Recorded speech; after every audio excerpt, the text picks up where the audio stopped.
To recover from ADHD burnout, you'll want to find ways to rest, but to rest with structure, because open-ended downtime can actually be counterproductive. It can lead to bed rotting, where you're lying in bed for days on end, watching Netflix or playing video games, and that doesn't actually really give you complete rest. Rest comes from sleep and from potentially having low-stakes dopamine activities, like playing with pets, doing jigsaw puzzles or board games, listening to calming music, doing some gentle workouts.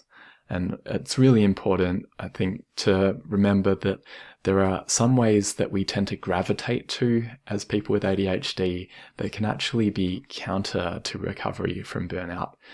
So there's often a correlation with binge eating. I have had a history of that myself, and bulimia.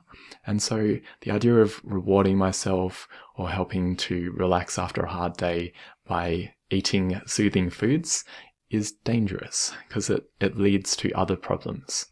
And the same thing with screen time, that it can feel really soothing to just veg out in front of the TV or on your phone. But if that means that you don't get enough sleep, then it's probably not a good thing, and instead finding other ways to calm down. And definitely alcohol is obviously not a good way to recover. Watching a lot of porn. Just in general, be mindful that if you're neurodivergent, you may have a tendency towards addiction.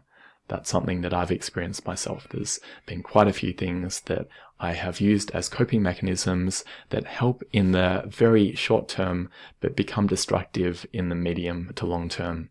And we want to avoid doing that because otherwise it leads to other challenges in the future.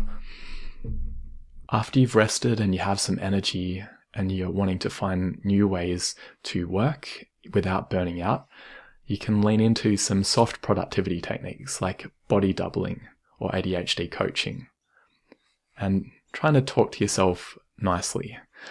Because I don't know if you're like me, but on the days where I've had a crash, say the day before I was in hyperfocus all day and I got a lot done, and then the next day I just don't have much energy and I'm not doing what I expect to be able to do.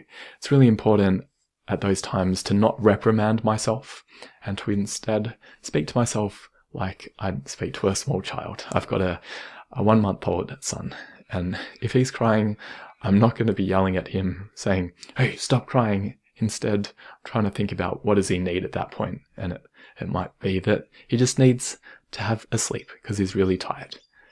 I'm a bit older than him, but my needs are not necessarily that different. Nutrition, sleep, some comfort from other people, and going to the toilet if I'm busting.